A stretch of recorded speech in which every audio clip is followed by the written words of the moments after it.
नमस्कार, news now में आप सभी का स्वागत है। आवारा कुत्तों का कहर पूरे देश के साथ ही साथ सिलीगुड़ी शहर में भी काफी बढ़ गया है। इस मामले में नगर पालिका, नगर निगम और पशु प्रेमियों की उदासीनता चिंताजनक है। देश के सर्वोच्च न्यायालय इस मामले पर पहले ही फटकार लगा चुका है, लेकिन आवारा कुत्तों का आतंक थमने का नाम नहीं ले रहा है। शहर हो या फिर गाँव, इन दिनों सड़कों पर आवारा कुत्तों का बोलबाला है। कब कुत्ते आप पर हमला कर देंगे कहना मुश्किल है। नमस्कार, मैं हूं आपके साथ प्रेरणा। सड़कों पर आवारा कुत्तों का आतंक तेजी से बढ़ रहा है। समाधान के नाम पर नसबंदी और सतर्कता की बात कही जाती है, लेकिन इस मामले में स्थानीय प्रशासन सिर्फ खाना पूर्ति करते रहते हैं। भारतीय पशु कल्याण बोर्ड ने इस दिशा में परामर्श भी जारी कर रखा है। अब तो आवारा कुत्ते की संख्या इतनी ज्यादा हो गई है कि आवारा कुत्ते अब रिहायशी इलाकों के घरों और हाउसिंग कॉम्प्लेक्स में भी अपना कब्जा करने लग गए हैं। लोगों का घरों से निकलना भी खतरे से खाली नहीं है। आए दिन आवारा कुत्ते लोगों पर हमला करते रहते हैं और मौत की खबरें भी आती रहती हैं। मरता क्या नहीं करता। जब कोई आदमी किसी कुत्ते पर हमला करता है या फिर नाराजगी में किसी कुत्ते को मार डालता है तो पशु प्रेमी उन्हें सलाखों के पीछे तक डाल देते हैं, लेकिन यह समस्या का समाधान नहीं है। स्थानीय प्रशासन अपना रोना रोते रहते हैं और पशु प्रेमी अपनी अपनी डफली बजाते रहते हैं, लेकिन आम आदमी इस समस्या में पिसता रहता है। बेहतर नागरिक सेवा के तौर पर नगर पालिका, नगर निगम शहर में कुत्तों की संख्या को कम करने के लिए कई नियम बनाए गए हैं, लेकिन अफसोस इस बात का है कि इन नियमों का पालन नहीं होता है। सब कुछ फाइलों में बंद है। ऐसे में प्रश्न उठना स्वाभाविक है कि चूक कहां है और जिम्मेवार कौन है।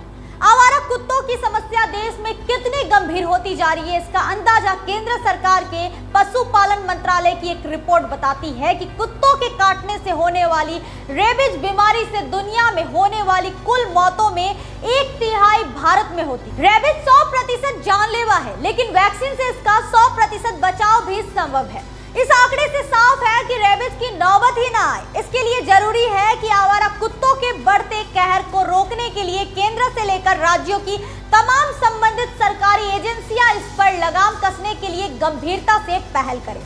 भारतीय पशु कल्याण बोर्ड ने इस दिशा में परामर्श भी जारी कर रखे हैं, मगर उन पर अमल नहीं हो पा रहा है। बोर्ड की स्थापना तब किया गया था जब आवारा कुत्तों को संरक्षित करने के लिए 1960 में संसद ने पशु क्रूरता निवारण अधिनियम बनाया था। यह बोर्ड केंद्र एवं राज्य सरकारों को पशुओं के मामलों में सलाह देने वाली एक निकाय है और अधिनियम 1960 के तहत बनाए गए नियमों को लागू करने से संबंधित मामलों को देखता है। इसी क्रम में जब आवारा जानवरों का आतंक और नागरिकों से उनका संघर्ष बढ़ने लगा तो इसी अधिनियम के तहत पशु जन्म नियंत्रण नियम 2001 बनाया गया।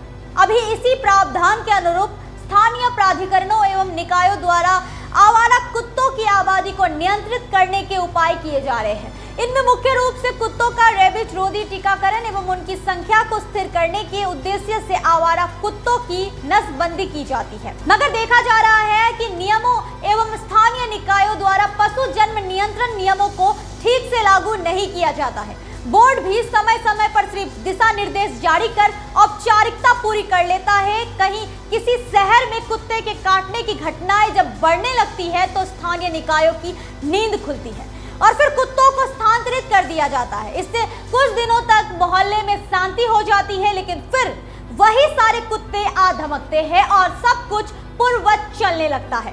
इसे देखते हुए ही सुप्रीम कोर्ट को कई बार हस्तक्षेप कर आदेश देना पड़ा कि कुत्तों को दूसरे जगह विस्थापित करने की अनुमति नहीं दी जा सकती। हाल के आदेश में सुप्रीम कोर्ट ने कहा है कि निकायों को पशु जन्म नियंत्रण एवं रेबीज रोधी कार्यक्रम को संयुक्त रूप से लागू करना चाहिए। केंद्र सरकार ने भी इसे गंभीरता से लिया है।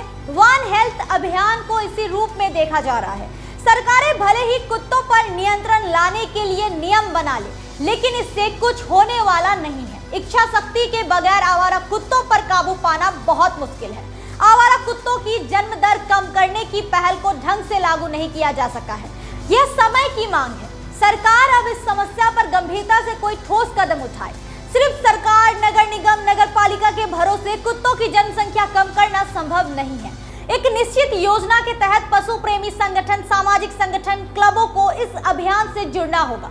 साथ ही नगर पालिका नगर निगम इलाकों में ढांचागत सुविधा मुहैया करवाना सरकार की जिम्मेदारी होनी चाहिए। उम्मीद करते हैं कि आपको हमारा कार्यक्रम अच्छा लगा होगा। अगर आपको हमारा कार्यक्रम अच्छा लगता है तो हमारे न्यूज नाउ के पेज को ज्यादा से ज्यादा लाइक शेयर सब्सक्राइब करना ना भूलें। फिलहाल के बस इतना ही, मुझे दे इजाजत, नमस्कार।